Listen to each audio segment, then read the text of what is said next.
It's Friday morning. A 58-year-old guy opens his banking app before he even gets out of bed. Direct deposit just hit. And for about 3 seconds, it feels good. Then he starts doing the math in his head. Mortgage payment, credit card minimum, car insurance, utilities. By the time he's done mentally clicking through, about 2/3 of that number is already gone. He sets the phone down, gets up, makes coffee, doesn't say anything to his wife.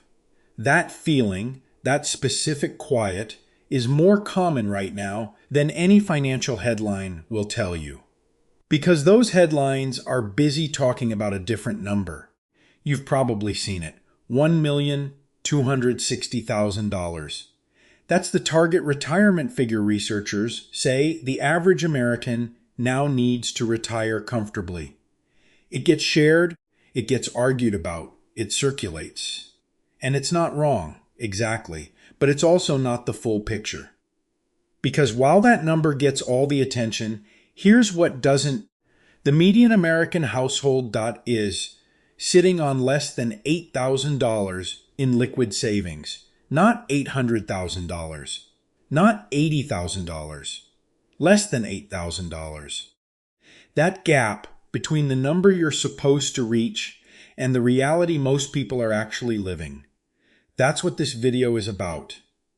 And if you're 55 or older, if you feel like you've been working harder than ever and still falling behind, you are not broken. You are not alone. You're just caught inside a system that is working against you in ways that didn't exist 10 years ago. We're going to look at the real financial statistics shaping 2026, not the ones designed to make you feel okay. The ones that actually explain why $1,260,000 might not even be enough anymore. And if you want to keep getting this kind of straight financial analysis built specifically for your stage of life, hit subscribe. We do this every week for people in their 50s and 60s who are done with beginnering advice. Let's get into it. Let's start with a number that feels manageable on the surface. The median household income in America right now is around $84,000 a year. For a lot of people in their .50s, that's in the ballpark, maybe a little under, maybe a little over. Either way, it sounds like enough to live on, and it was. 10 years ago, it probably was. But here's what's happened since then. Inflation in 2026 is being reported at roughly 2.4%. That sounds almost normal, almost calm. The problem is that number only tells you what's happening this year. It doesn't tell you what already happened. Since 2020, cumulative inflation has run about 25%. That's not a projection. That's already baked in. What that means in real terms, a lifestyle that cost $60,000 a year before the pandemic now costs closer to $75,000. The income didn't go up $15,000. The bills did. That $15,000 gap has to come from somewhere. And for a lot of people, it's coming from a credit card. The average American household carrying credit card debt right now holds somewhere between $7,000 and $11,000 on those cards. The average interest rate on that debt is running 20 to 23%. Do the math on the low end, $7,000 at 22% interest, paying only the minimum each month. You're looking at nearly 8 years to pay it off, and you'll pay back close to double what you borrowed. That's not a credit card. That's a second mortgage with a bad attitude. Now, I want to stop here for a second, because there's a version of this conversation that makes it sound like people in their 50s and 60s carrying debt are somehow undisciplined. Like they made bad choices. I've watched this play out too many times to believe that. A Federal Reserve survey found that 41% of people carrying credit card debt took it on for medical emergencies, car repairs, and groceries. Not vacations, not luxury purchases, groceries. The system has been quietly eroding the margin that people used to have. The buffer that used to exist between income and expenses, that buffer is thinner now for most middle-class families than .e has been in decades. Swiping a card to get through a difficult month isn't a character flaw. It's what happens when the margin disappears. But the cost of carrying that debt is real, and it compounds in a direction that hurts you twice. If you're paying 22 or 23% interest on a credit card balance, you're not just losing money to the bank. You're losing the return you could have been earning elsewhere. The S&P 500 has averaged roughly 10% annually over the long run. Paying 22% interest while that opportunity sits idle is a quiet, ongoing trade. Every dollar going to interest is a dollar that isn't building toward retirement. That's the long-term cost that doesn't show up on the monthly statement. I still remember staring at a credit card statement years ago, genuinely confused about how the balance had barely moved after months of payments. I kept asking myself, did I actually spend all of this on regular life? The answer was yes. And that moment, that specific confusion I've heard, versions of it from people making six figures. It's not the income, it's the floor. When the floor rises faster than the income, the math stops working. And the debt that fills the D gap doesn't just drain money, it drains time. Years of compound growth that could have been going a retirement account instead go toward interest on a card that covers what income used to cover on its own. Debt is the enemy you can see clearly. But there's another one hiding behind what most people consider their biggest asset. Here's a stat that sounds like good news. Homeowners in America have a net worth roughly 25 to 40 times higher than renters. That number gets cited a lot. It's accurate. And for most of the past few decades, owning a home has been one of the most reliable ways a middle-class family built wealth. But there's a version of homeownership in 2026 that doesn't feel like wealth at all. I've sat across from couples in their late 50s and early 60s who live in houses worth $400,000, $500,000, sometimes more. On paper, they look comfortable. In practice, they're rationing the heat. One couple I think about, both around 60 four-bedroom house, kids long gone. The rooms sit empty.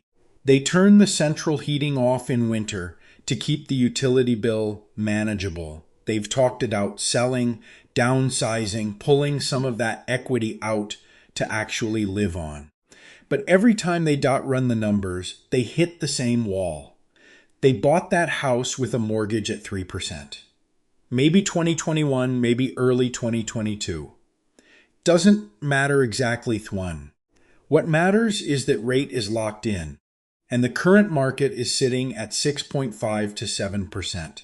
So here's what happens when they try to downsize.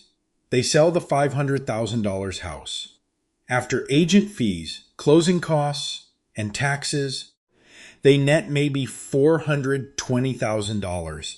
Then they try to buy something smaller, maybe $350,000, because they want to free up cash. But that smaller house at 7% carries a monthly payment. That is actually higher than what they're paying now on the bigger one. They would spend more money per month to live in less house. So they stay. Not because they want to, because the math traps them.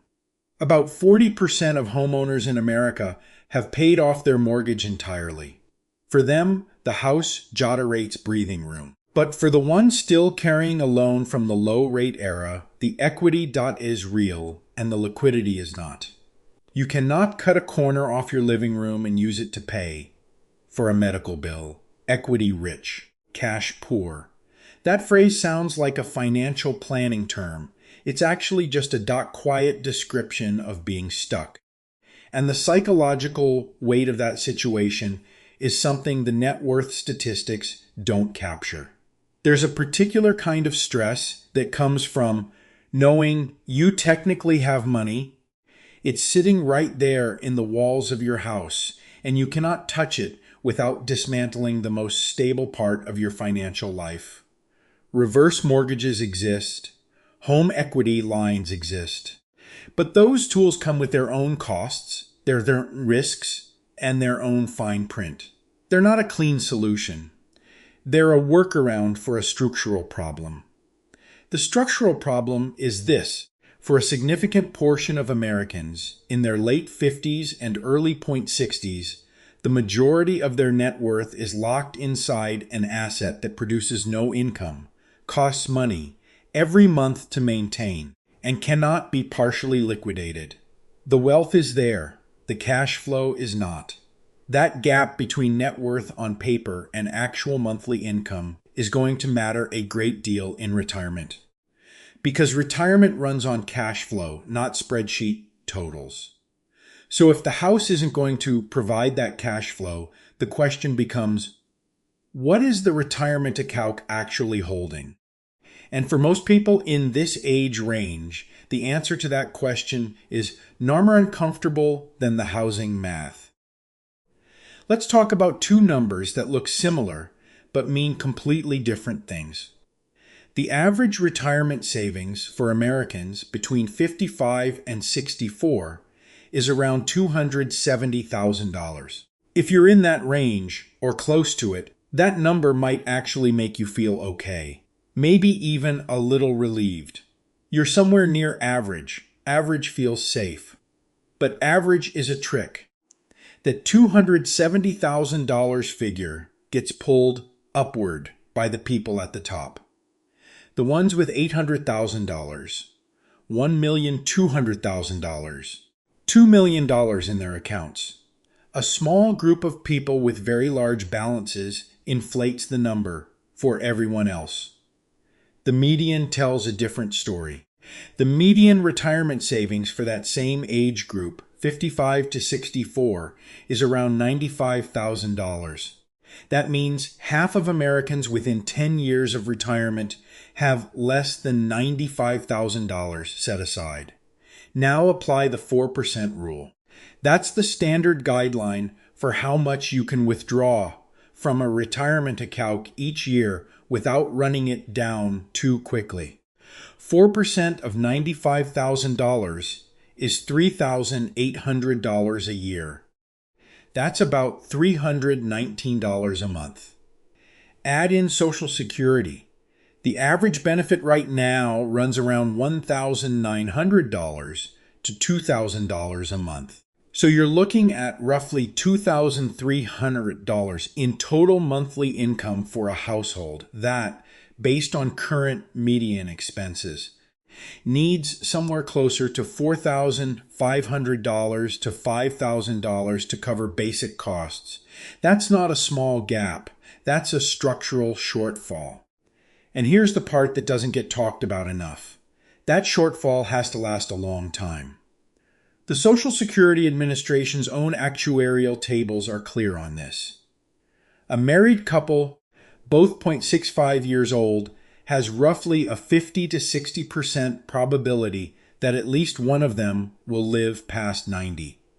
That means the retirement account doesn't need to last 10 years. It needs to last 25 to 30. I don't have a crystal ball for what the market does tomorrow. Nobody does. But actuarial tables don't speculate. They're built on decades of mortality data, and they are not optimistic about how long we're planning to fund our own retirements.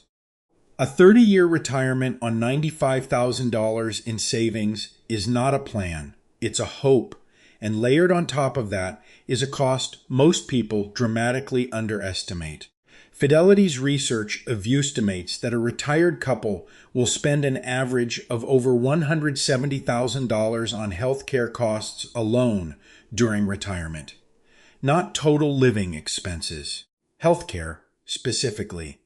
That number assumes Medicare dauberage. It's just what's left after Medicare. So the math looks like this.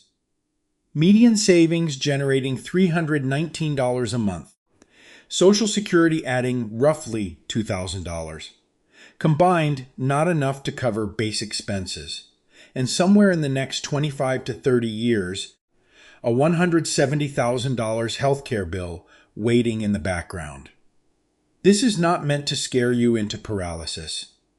I've seen people look at numbers like these and just shut down, which is exactly the wrong response. The numbers are uncomfortable because they're docurate, not because the situation is hopeless. But you cannot fix a problem you haven't looked at directly. The average trap is real. If you're measuring yourself against the average and feeling okay, you may be measuring against the wrong number. The median is where most people actually live.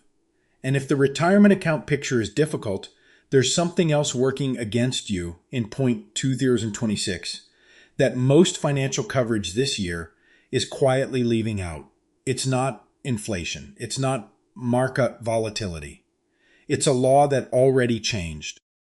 Most of the statistics we've covered so far, the inflation gap, the debt trap, the housing lock, the retirement shortfall, those are problems that built up slowly over years. You can trace them.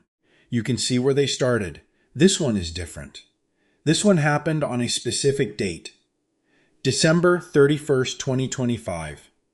That was the expiration date for the Tax Cuts and Jobs Act, the sweeping tax legislation that had .in in place since 2017. And when that law expired, the tax brackets that most working Americans had been planning around for nearly a decade quietly reset to higher levels, automatically. No vote required. It was always written into the original law. The changes are not small. The standard deduction, the amount you can subtract from your income before the IRS starts calculating what you owe, got cut nearly in half. The 12% bracket jumped to 15%. The 22% bracket moved to 25%. The 24% bracket went to 28%. If your tax planning for retirement was built around the rates that existed in 2024, your math is now off. Not slightly off, meaningfully off. Let me show you what that looks like in practice. Go back to the couple from the housing section. 60 years old, house they can't easily sell, trying to manage cash flow. They decide to pull $40,000 from their traditional 401k to cover some living expenses and a home repair they've been putting off. They've done this kind of withdrawal before. They figure they'll owe tax at 22%, the rate they're used to. They plan accordingly, but it's 2026 now. That bracket is 25%. And because the standard deduction dropped, more of their $4,000 household income is exposed to taxation before the deduction kicks in. The $40,000 withdrawal pushes them further into a higher bracket than they anticipated.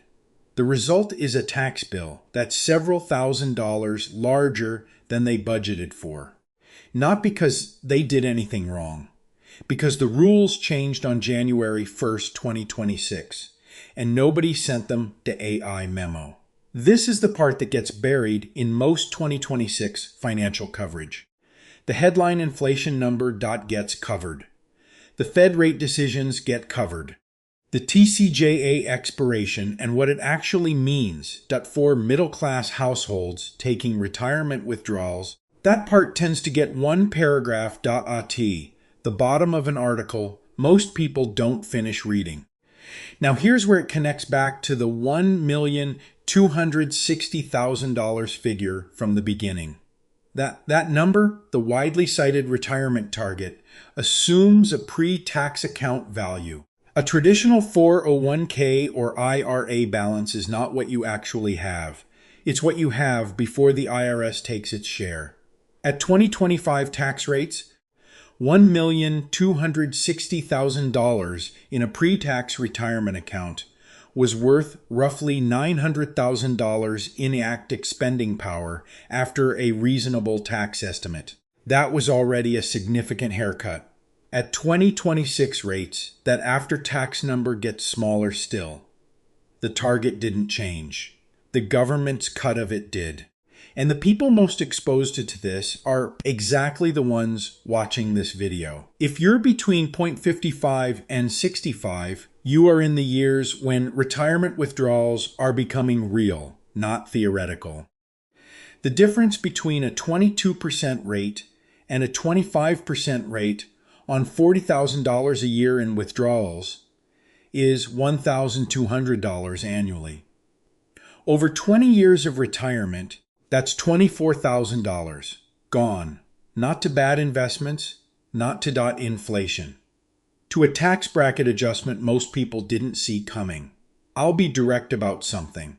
I used to think tax optimization was something people did after they had a certain amount of money, a strategy for the wealthy, something you worried about once. The real problems were solved. That thinking was wrong. At 2026 price levels, if you're in the middle class and you're not paying attention to tax structure, you are effectively handing over a meaningful portion of your retirement to the IRS that you didn't have to hand over. The rules exist for everyone. The people who use them aren't cheating. They're just reading the same law everyone else has access to. Your income isn't just being eroded by inflation, which is at least somewhat unpredictable. It's being reduced by statute, by a specific legal change on a specific date with specific dollar amounts attached to it. That's the part you can actually plan around. And if you're standing in the middle of the 2026 tax cliff right now, there are real structural moves available. Not loopholes, not workarounds. Actual provisions in the current law designed for people in exactly your situation. So what do you actually do with all of this? Not in a vague, consult a financial advisor way. In a concrete, here is what the law currently allows, and here is how people are using it way. 3 moves. All of them legal. All of them available right now. The first one is probably the most underused tool in the current tax code for people in their late 50s and early 60s. If you are between 60 and 63 years old, the SE Cure 2.0 Act, which went into effect in 2025, increased the catch-up contribution limit for your 401k to $11,250 per year. That is 150% of the standard catch-up amount. It is not a loophole. It is a provision written specifically for people in this window who need to accelerate retirement savings. What that means in practice: every dollar you push into a 401k above the standard limit is any dollar that does not get counted as taxable income this year. In a year when tax brackets just jumped, reducing your taxable income is not a minor benefit. It is a direct offset against the exact problem we just talked about. If your employer plan allows it and you are in that 60 to 63 age range, this is the first place to look. The second move is counterintuitive, especially if you have been feeling the pressure to sell your home and simplify. Do not sell the 3% mortgage house yet. Instead, consider this structure. You rent out the house. The rental income helps cover that mortgage and generates cash flow. You relocate to one of the 9 states with no state income. X. Florida, Texas, Nevada, Washington, Wyoming, South Dakota, Alaska, Tennessee, New Hampshire. You did not eliminate the federal tax increase from the TCJA expiration, but you lesset part of it by removing state income tax from the equation entirely. It is not a perfect solution. Being a landlord has real costs and real complications. But for a couple sitting on a low-rate mortgage and feeling trapped, it reframes the asset from a liability into a tool. The house stops being a financial prison and starts being a line item. That works for you. The third move is about timing, and it is one of the most consequential decisions you will make in your 50s. Do not automatically claim Social Security at 62 just because you can. Every year you delay claiming Social Security past your full retirement age, your benefit increases by 8%. That is a guaranteed inflation-adjusted return. There is almost nothing else in a retirement plan that offers that.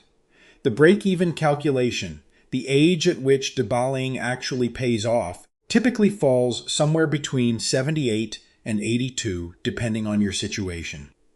Given what the actuarial tables tell us about how long at least one spouse in a married couple is likely to live, the math on delaying is worth running carefully before you make the call. Now let me give you a quick stress test so this isn't just abstract. Imagine you're 62.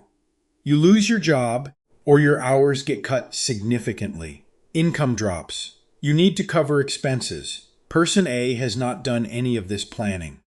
They pull $50,000 from their traditional 401k, bridge the gap. At 2026 rates, after the standard deduction reduction and the bracket increase, they lose roughly $12,500 to $14,000 of that to federal taxes. They net somewhere around $36,000 to $38,000 in actual spending power. Person B has spent the prior few years building a layered structure, some Roth contributions, some taxable brokerage. They pull from the lower tax source first, keep their taxable income in a lower bracket, and the same $50,000 need costs them significantly less in taxes. Same emergency, meaningfully different outcome. I used to think strategies like this were out of reach for anyone who wasn't already wealthy. I was wrong about that. The gap between person A and person B in that scenario is not about income level. It is about structure. And structure is something you can build at almost any starting point. What at age 55, 60, or 65 looks like a crisis often turns out to be a decision point. Not a comfortable one, but a real one. Leave a comment below and tell me what age you're planning to claim Social Security. I read them, and I'll share what I think based on what you tell me. Here is what we covered today. Cumulative inflation has quietly added $15,000 to the average household's annual cost of living since 2020. The median American has less than $8,000 in liquid savings. The median retirement account for people within 10 years of retirement holds $95,000, which generates about $319 a month under the 4% rule. The house that was supposed to be the backup plan is locked behind an interest rate wall. And on January 1st, 2026, the tax brackets that most people built their retirement math around quietly moved higher. None of that is a death sentence. But none of it is something you can plan around if you pretend it isn't there. You are not behind because you were careless. You are navigating a system where several things fifth at once: inflation, interest rates, tax law, and the finish line moved while you were leaning toward it. The goal was never to accumulate the biggest number. The goal is a retirement that doesn't run out. That is a cash flow problem, not a balance sheet problem. And cash flow responds structure, not just to income. Stop measuring yourself against the average. The average is misleading, and you now know why. Start measuring against your actual costs, your actual tax exposure, and your actual timeline. If this kind of analysis is useful to you, subscribe to the channel. This is what we do here. Real numbers, real mechanisms, built for people in their 50s and 60s who are done being talked to. See you in the next one.